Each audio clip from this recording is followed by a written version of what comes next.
Nama saya Christian. Nama saya Misani. Saya Siti Mulyani. Saya Mutia Juliani. Saya Gendra Mudani. Oke, yang pertama saya akan membahas tentang apa itu spesiasi. Jadi spesiasi adalah perubahan kondisi alam yang berubah menyebabkan spesies tertentu membuat spesies baru yang saling berpisah. Nah, peristiwa proses ini tuh disebut dengan spesiasi. Spesiasi dapat terjadi jika terjadi hal-hal seperti pertama perubahan lingkungan, kedua adanya lingkungan kosong, ketiga keanekaragaman organisme.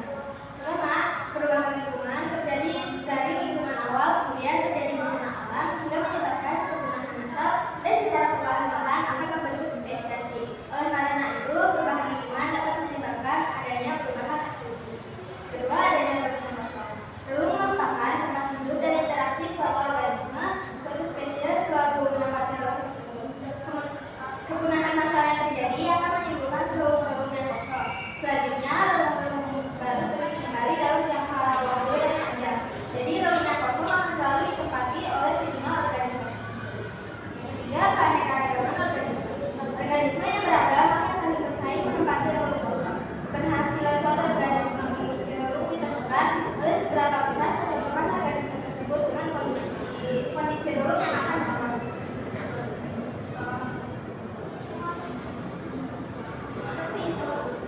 Apa sih isolasi geografi itu? Isolasi geografi merupakan isolasi yang terjadi karena kondisi atau keadaan alam. Isolasi ini terjadi apabila batas alam berupa gunung, laut, lembah, atau gurun tidak dapat terjadi oleh suatu populasi sehingga populasi tersebut tidak akan pernah bertemu dengan populasi lainnya.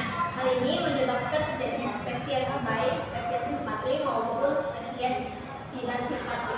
Nah, apa sih spesies simpatri? Spesies simpatri itu terjadi ketika suatu populasi dengan spesies yang paling dekat kerabatan berada dalam area geografi yang sama karena kondisi dan habitatnya. Spesies ini kemudian berevolusi sedemikian rupa yang ditandai adanya dengan genetik dan masih hidup dalam populasi yang sama. Namun mereka tidak dapat lagi melakukan perkawinan silang sehingga mereka dianggap spesies yang berbeda. Nah, selain karena aspeknya genetik, spesies ini juga terjadi karena morfologi, tingkah laku, dan lain-lain. Selanjutnya ada spesiasi non simpatri. Adalah proses spesiasi yang terdapat dalam area geografi yang berbeda dengan area geografi suatu spesies yang paling berkerabat. Kalau dilihat pada PPT itu ada gambar ikan, itu adalah spesies yang berkerabat tapi dia terpisahkan karena area berbeda area geografinya. Nah, spesiasi non simpatri ini juga dibagi menjadi tiga, yaitu ada spesiasi alopatri, spesiasi parapatri, dan spesiasi tripatri. Itu akan dijelaskan dengan Oke, ada spesiasi alopatri. Spesiasi alopatri adalah proses spesiasi yang terjadi di daerah yang berjauhan atau berlainan dari suatu spesies yang paling dekat hubungan kekerabatannya, karena terbentuknya pemisahan keanekaragaman yang terbawa dari populasi yang terpisah berbeda dalam frekuensi alelnya. Kedua, daerah memiliki perbedaan dalam banyak hal. Seleksi alam yang bekerja pada masing-masing area akan berbeda pula, sehingga di kemudian hari tidak ada lagi interaksi sosial di antara kedua populasi tersebut. Kemudian ada spesiasi parapatri. Jadi spesiasi parapatri itu adalah spesies yang dilakukan di satu habitat atau kayak kerabatannya sama.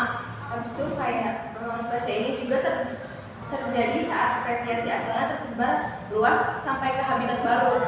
Kemudian seiring berjalannya waktu, kedua spesies tersebut tuh milih buat kawin silang dengan anggota yang berbeda di wilayah geografinya, sehingga terbentuk populasi yang bersebelahan dengan spesies baru yang berbeda variasinya. Kemudian dalam spesies parapatri ini, penghalang fisik tidak memisahkan spesies, tetapi mereka terisolasi sama. Kemudian spesies parapatri ini juga terjadi asalnya tersebar luas hingga berada dalam habitat yang baru. Kemudian seiring berjalannya waktu dia tuh hanya dapat kawin silang sama yang ada di spesiasi kerabatnya. Kemudian bakal terbentuk spesiasi baru yang beda variannya. Kemudian dalam spesiasi parapatri, penghalang fisik itu bukan pemisah antara spesies satu dan lainnya, karena dia tuh kan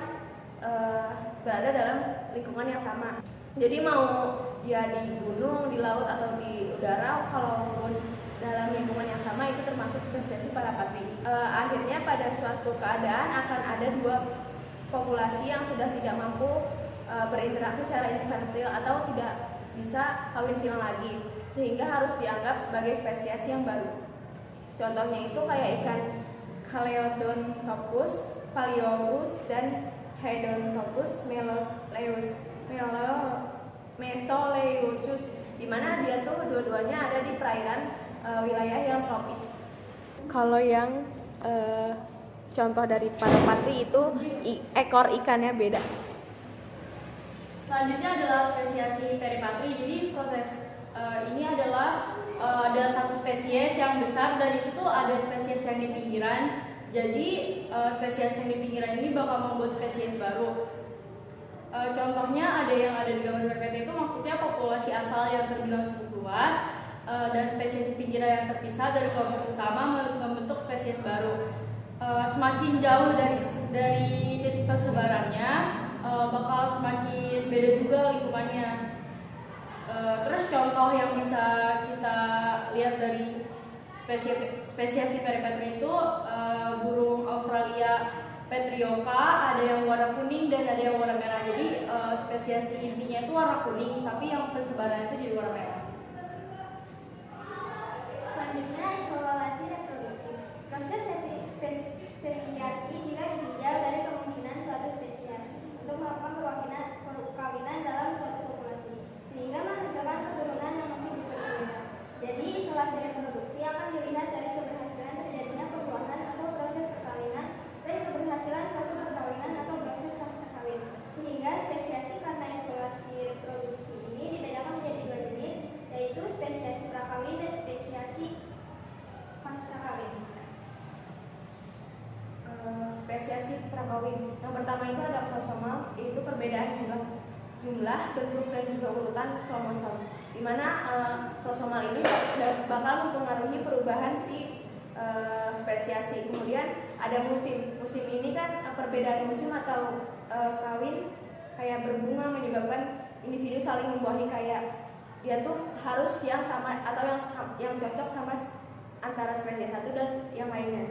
Kemudian parthenogenesis itu adalah individu identik dengan induk yang menghasilkannya. Jadi kalau ibunya gini, ya anaknya bakal gini. Kemudian yang terakhir itu ada morfologi.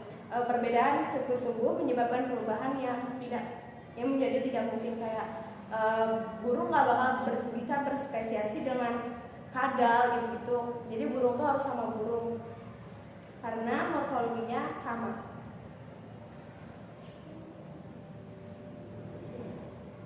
Lalu ada isolasi reproduksi spesiasi pasca kawin.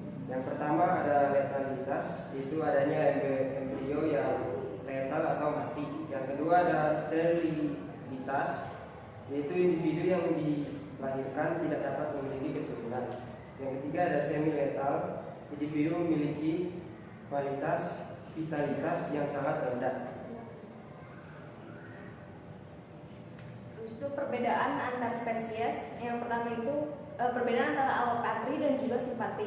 Nah, kalau dari definisi allopatri itu yang berjauhan spesiesinya dan juga berlainan. Satu ada di darat, yang satu ada di laut. Kemudian simpatri, kalau simpatri itu yang ada di geografis sama. Jadi kalau misalnya tadi ada di laut, ya semuanya ada di laut.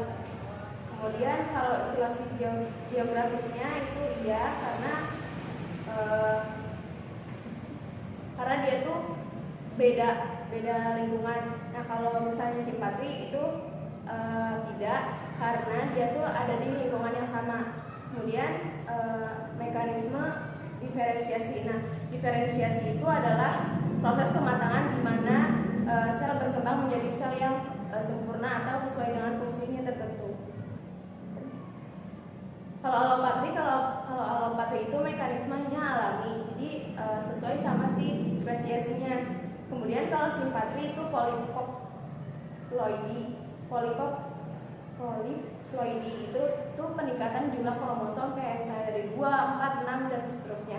Kemudian kecepatan muncul spesies baru itu lambat, kayak induk ke anaknya itu lambat. Kemudian kalau si simpatri itu cepat. Kemudian kalau contoh lain dari alopatri itu spesies tupai di Grand Canyon. Kemudian kalau simpatri itu paus orca di Laut Pasifik.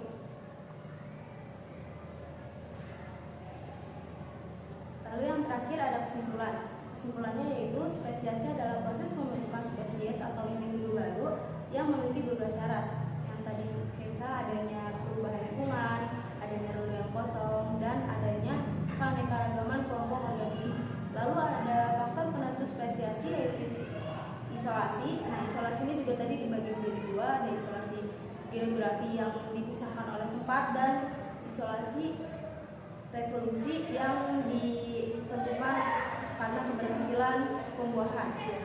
Nah, isolasi reproduksi tadi juga dibagi menjadi dua, yaitu reproduksi spesiasi prakawin dan spesiasi pasca kawin. Isolasi geografi juga tadi dibagi menjadi dua, ada spesiasi dan fungsi patrik. Maka spesiasi ini dapat terjadi karena adanya evolusi dari makhluk hidup.